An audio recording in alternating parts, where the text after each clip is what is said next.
Enquanto a população sofre com a precariedade de serviços públicos essenciais como saúde, educação, transporte e segurança, na Câmara de Vereadores de Cuiabá, após a cassação do mandato do ex-presidente da Casa, o ex-vereador João Emanuel do PSD, as atenções se voltam agora para a instauração de um novo processo administrativo disciplinar. Desta vez, contra o atual presidente do Poder Legislativo cuiabano, o vereador Júlio Pinheiro do PTB. Sobre esse assunto, eu converso agora ao vivo com o assessor jurídico do Movimento de Combate à Corrupção Eleitoral em Mato Grosso, Wilson Neri. Bom dia, obrigado pela presença aqui com a gente. Bom dia, obrigado a você.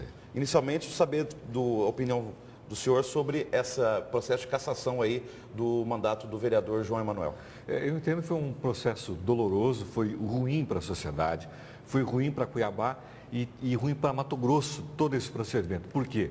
Eu lembro que essa sangria ela começou ano passado, já é coisa de quase um ano, e muita gente deixou de trabalhar para o estado de Mato Grosso para dar atenção a essa situação. Houve um tempo, Antônio Carlos, quando o ex-presidente havia sido afastado, que alguns secretários de Estado tiveram que se envolver diretamente, né, para atender essa situação. Então eu entendo hoje que é já coisa do passado, né, e agora deixar para a Justiça Criminal dar o trato final a esse episódio triste, né, que a gente precisa esquecer, mas não tirar as lições vividas pela Câmara de Cuiabá. Fica uma dúvida aí se João Emanuel, os advogados dele, recorram à Justiça e possa voltar a exercer o mandato, como aconteceu, por exemplo, com o ex-vereador Ralph Leite. Como que o MCCE vê essa possibilidade? Olha, eu quero fazer um alerta, até um parênteses, e fazer o apelo, inclusive, aos atuais vereadores de Cuiabá.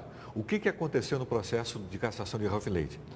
Quando ele já estava discutindo no STJ e não havia, inclusive, sido bem sucedido, ele instaurou um procedimento administrativo na Câmara de Cuiabá que houve concordância de vereadores, de assessores, advogados e mudaram uma coisa que havia acontecido no passado para juntar no futuro para anular a cassação do processo de cassação de Ralph Leite. Então, o que aconteceu ali, na verdade, foi algo ilegítimo, eu até diria ilegal, que beneficiou algumas pessoas, inclusive provocou um dano gravíssimo ao erário público do município de Cuiabá.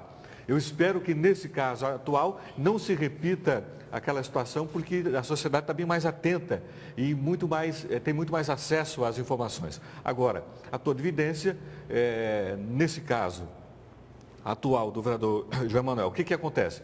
Nós temos aí um procedimento que obteve a maioria dos vereadores de Cuiabá em apoiamento, ou seja, na sanção, na punição, e nós temos um passivo aí de que a assessoria jurídica do vereador havia tentado induzir o judiciário ao erro. Eu entendo que a chuva não pode continuar molhando só no quintal. Um outro aspecto interessante também desse processo de cassação do mandato político do vereador João Emanuel foi que falou-se muito em fidelidade partidária, ou seja, que o vereador, os 25 vereadores deveriam votar não conforme o processo, a denúncia da ONG moral ou os argumentos da defesa do vereador João Emanuel, mas sim conforme orientação partidária. Fidelidade partidária serve para isso? Não, fidelidade partidária é para proteger o mandato e para vincular o partido, o eleito ao partido, dentro daquelas regras democráticas do bom viver e da boa gestão.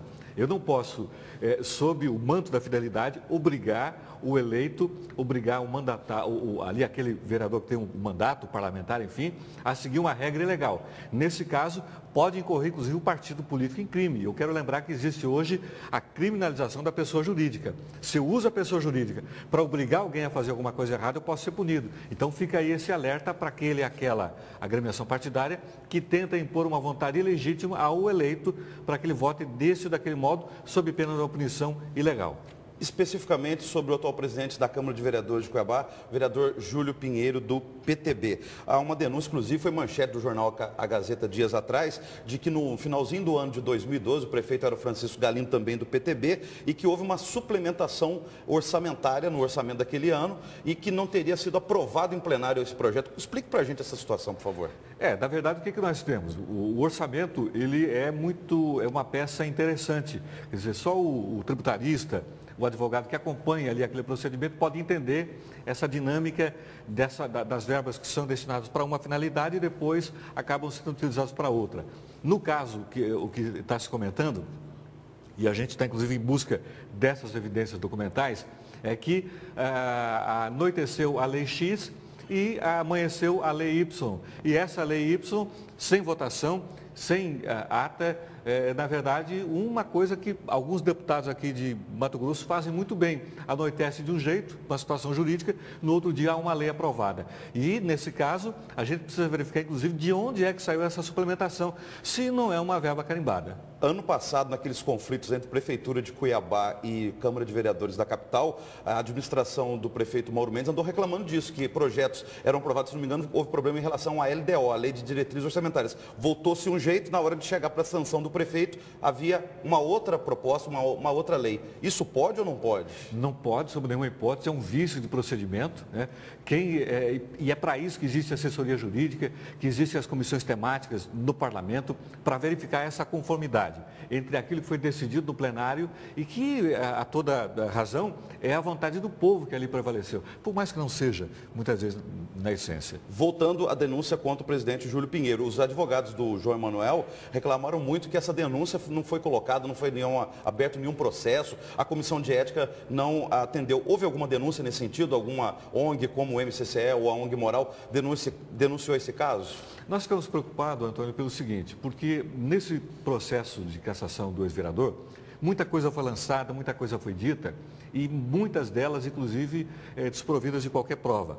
Nesse caso, a gente até desafiou que nos apresentem essa lei orçamentária, essas atas ou esses requerimentos, que com base nisso a gente vai fazer um parecer, inclusive, propor a sanção adequada, inclusive a cassação, se essa prova aportar nas mãos do MCCE. Cassação do mandato político do presidente, o vereador Júlio Pinheiro. E daquele e daquela que tenha concorrido para qualquer ilegalidade na Câmara de Cuiabá e que tenha lesado o dano ao erário. Teve também outra denúncia, os advogados do João Emanuel, no dia do processo de cassação, lembrar também, teve aquela denúncia da agressão ativista, que também foi até então desconsiderada pela mesa diretora. Vai ter alguma denúncia formal sobre aquilo ou não, por parte do MCCE ou da ONG Moral? Olha, a questão é, nós, quando a gente faz a representação, a gente já indica, inclusive, qual é o rito adequado. No nosso caso, a gente propôs o 201/67, que é o decreto que trata daquela sanção mais política de prefeito e vereadores, que é a infração política administrativa. Então, naquela hipótese, o que a gente faz? O que a gente diz? Que a representação, a denúncia, entre aspas, é recebida pelo plenário, votada pela maioria, e aí dá-se o procedimento, o relator, enfim, as comissões. Durante o processo de cassação do mandato do vereador João Emanuel, o MCCE, outros integrantes, sindicalistas, movimentos sociais, ocuparam as galerias da Câmara com cartazes pedindo reforma política. De que forma que uma reforma política, ou até de outro cartaz também falava em Assembleia Nacional Constituinte, isso pode interferir, evitar problemas como esse que Cuiabá vem vivendo aí na Câmara? Assim, na condição de advogado, eu entendo que uma constituinte exclusiva é um casuísmo que eu entendo que o país não suporte, não é adequado para o regime democrático. Mas a mudança da regra eleitoral, sim. Da regra política, sim. Fim de coligação, fim de financiamento privado. Porque o que nós temos hoje na representação política, seja de prefeitos, vereadores, presidentes, deputados, aqueles defeitos que a gente vê, eles não nascem da noite para o dia, nascem lá no processo eleitoral que é viciado. Ou seja, eu tenho que mudar a regra partidária eleitoral, essa regra da cidadania, para permitir um melhor eleito e uma melhor gestão pública. Obrigado pela sua presença ao vivo. Bom dia. Obrigado a vocês.